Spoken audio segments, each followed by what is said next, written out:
So he will have had the authority to proceed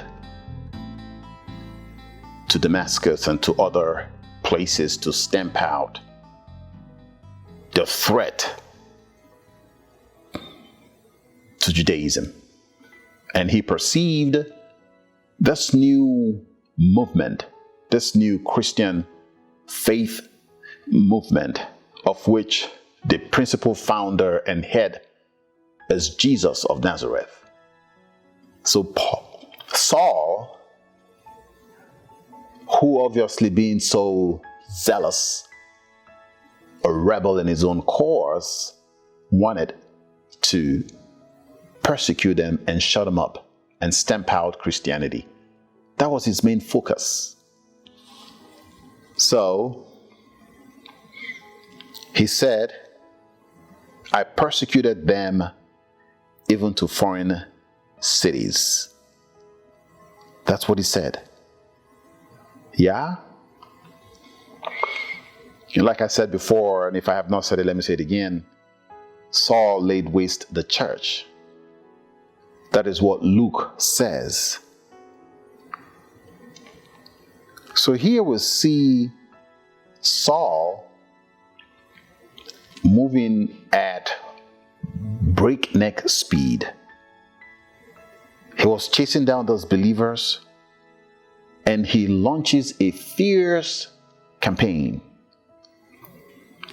having the marching orders of the ruling council, the Sanhedrin, the chief priests, who gave him written authorization to persecute and stamp out, shut up, kill whoever, whatever is necessary, wherever.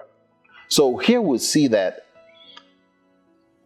he needed this authority to go after Jewish people that were resident in other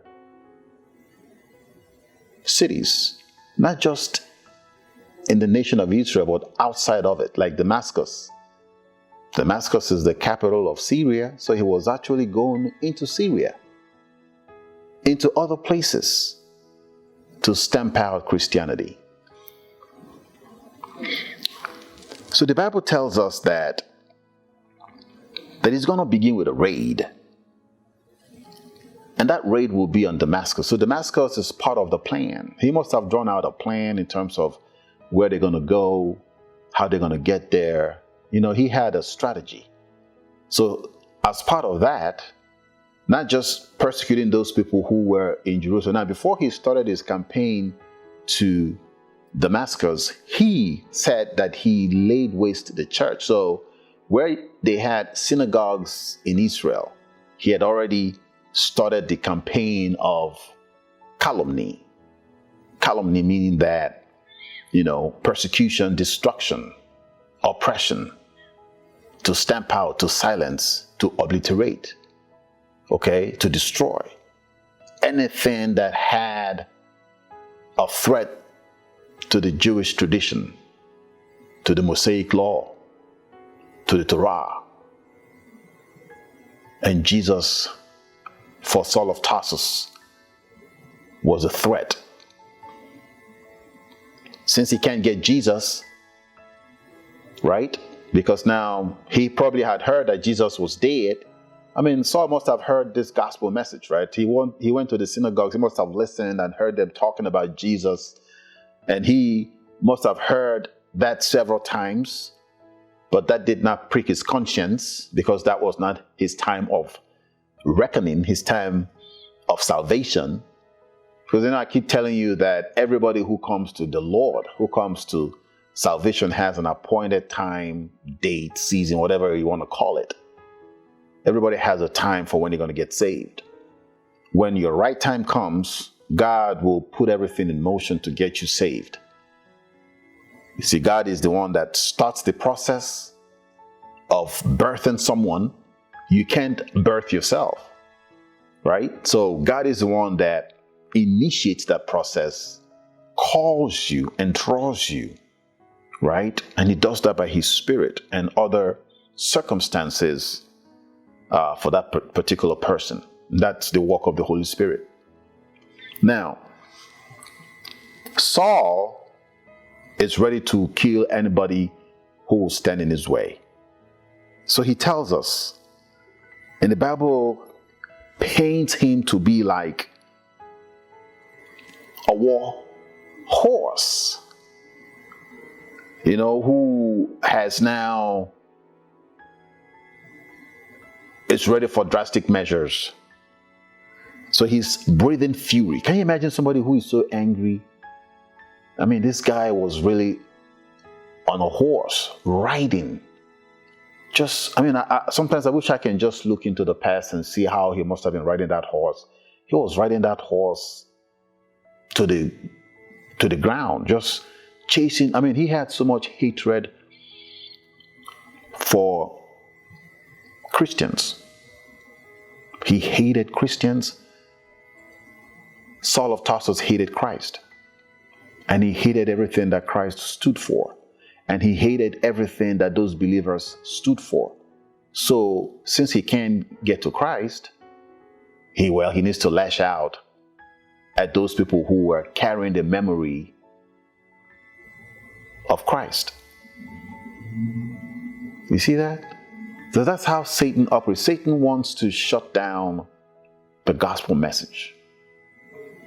Satan wants to ensure that people are still in spiritual darkness, not to know who Jesus Christ is.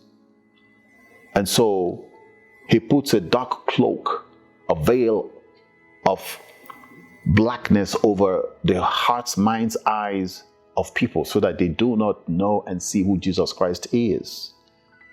So right here, Saul of Tarsus is under the influence of Satan. Because the Bible tells us in John chapter 10 verse 10 that the enemy, when he comes to steal, kill, destroy. That's the mission of Satan, to kill, to steal, to destroy, or to steal, to kill, destroy.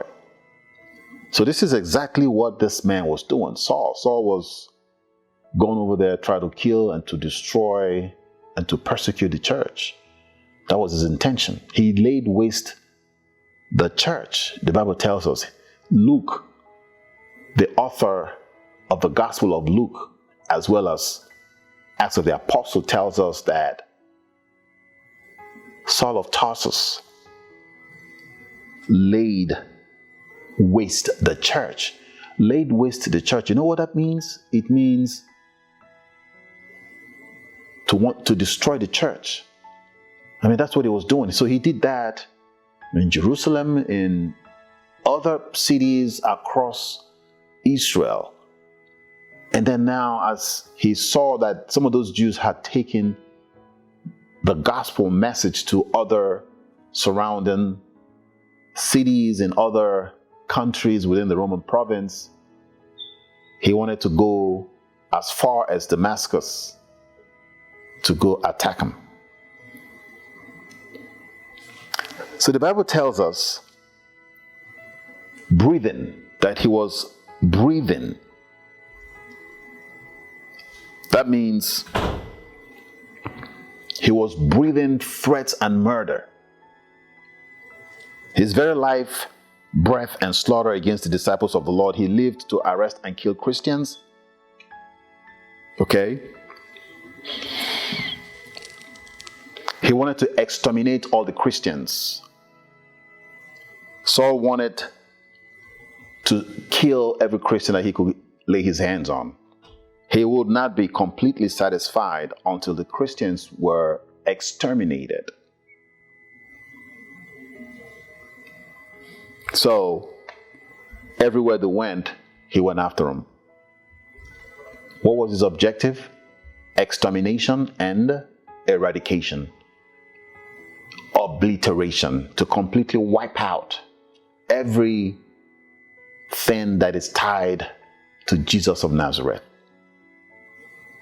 That was what he was doing. And this led to a trip to Damascus, a journey which changed the world.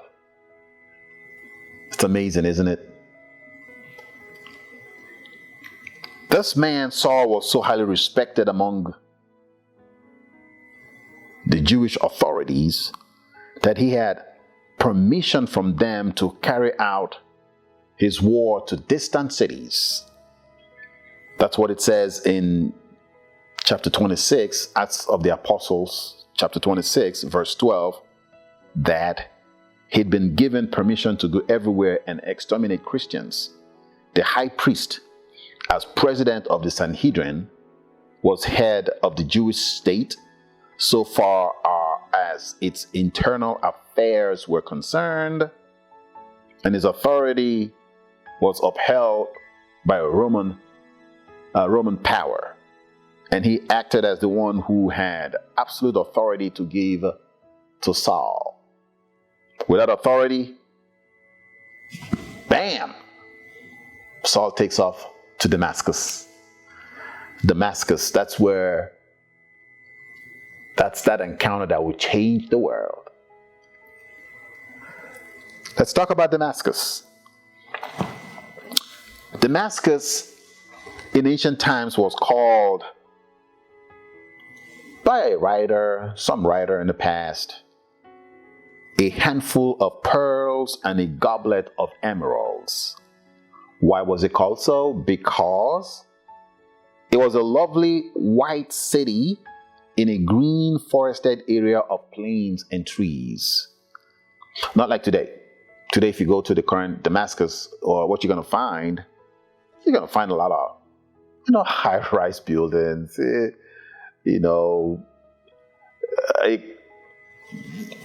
cosmopolitan city, something different, not what you have back in the days. We're talking about in the ancient times, right? Back in those days when, just imagine that. This city was really beautiful city, that they called it a handful of pearls and a goblet of emeralds. So to call Damascus the paradise on earth, the city predated Abraham. Okay? Before Abraham was, the city was in existence. So you can imagine how the city has been there for a long time. Just imagine Abraham, who was the father of the Jewish nation, the progenitor of the Jewish race, and the city, Damascus, was before him. So that should tell you the importance and relevance of Damascus. Now, there was a large Jewish community over there. It is estimated by historians that there were tens of thousands of Jews there from 66 AD to about to the year of our Lord. Okay, so you can imagine the numbers. So, and historians also stated that about 20,000 of them were massacred. 20,000. So if 20,000 were massacred, that would have been done under the leadership and headship of Saul of Tarsus. So Saul, we're talking about Damascus alone, right? This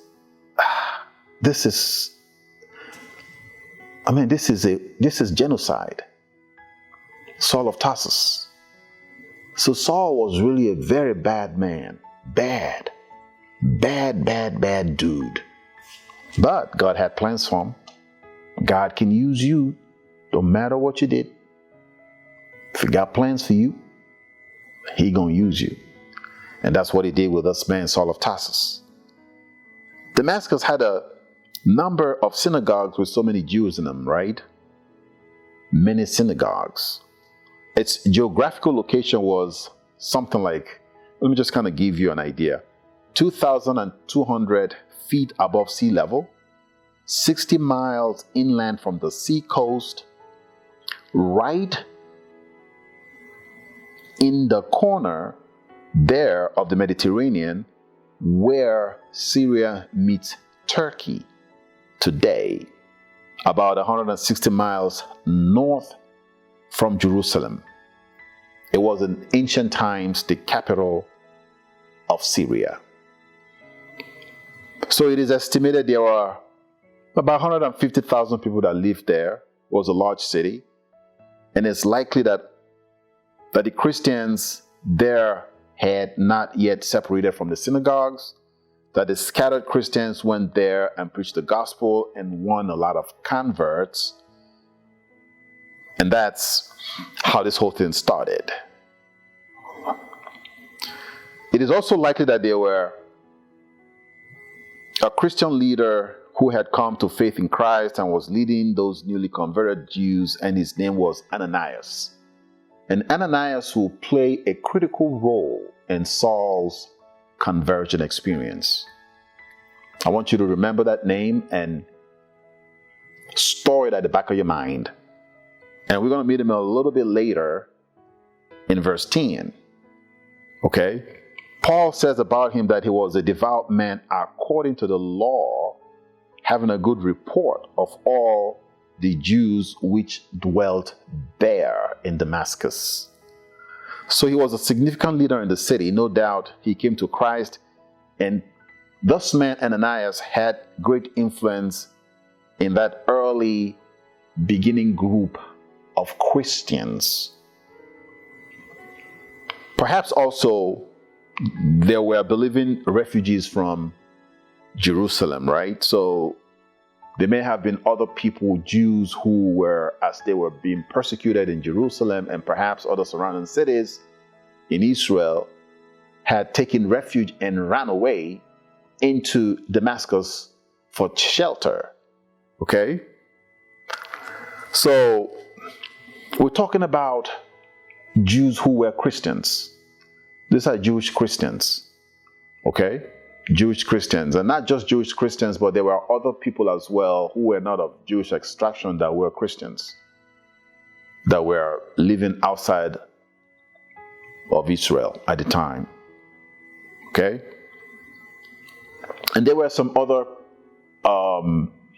non-Jewish converts who practiced Judaism. They had converted to Judaism. They're not Jews, but they were Gentiles who had converted to Judaism, okay, that came into Jerusalem, possibly heard the gospel preached, all right? And this non-Jewish people, okay, who practiced Judaism now got converted. So now they are leaving Jerusalem and going to their cities of origin as believers, as Christians. So can you imagine how folks in their communities will have reacted when they are now coming back and preaching a different gospel? That must have been so exciting. The shake-up back in those days. What must have happened? The explosion of the gospel of Jesus of Nazareth. It was quite something else. I mean, this was like a frenzy all about and all over the whole place, that Saul of Tarsus was so angry, was so mad, and was so eager, ready to go to any length, any breath to stamp out the doctrine, the gospel of Jesus Christ. So, here we see what's happening, and we see Saul of Tarsus getting ready. So now we get into part 2. Now this is part 2. So part 2, we'll see what's happening in part 2. And it's an interesting part. This is where it gets more interesting. Okay? Saul doesn't go into Damascus alone. He went with some kind of security force, perhaps some type of temple police, okay? Some kind of, I think the right word is temple police, security officials. They must have been dressed like security agents, you know, they must have been suited in armor and helmets and swords and knives and whatever. I mean, they looked fierce, they looked menacing. And these guys were ready to kill people.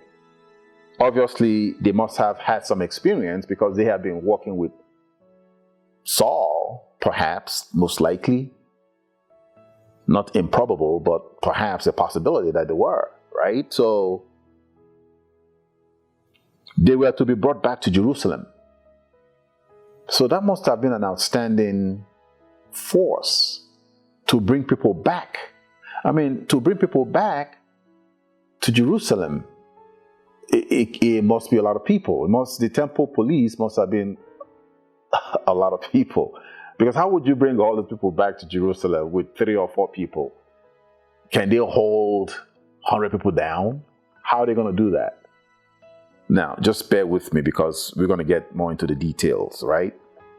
Those people were to be brought back to Jerusalem. Why? To be tried as heretics, blasphemers, and then to be punished as perhaps ecclesiastical offenders, punishment by the Sanhedrin, and perhaps punished by death, as their leader had been. And who's their leader? Jesus. Maybe bring them back and kill them.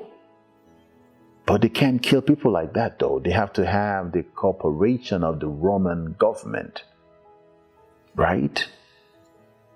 So from Jerusalem to Damascus, basically you have to go north, because if this is Jerusalem right here, the capital city, okay, of Israel.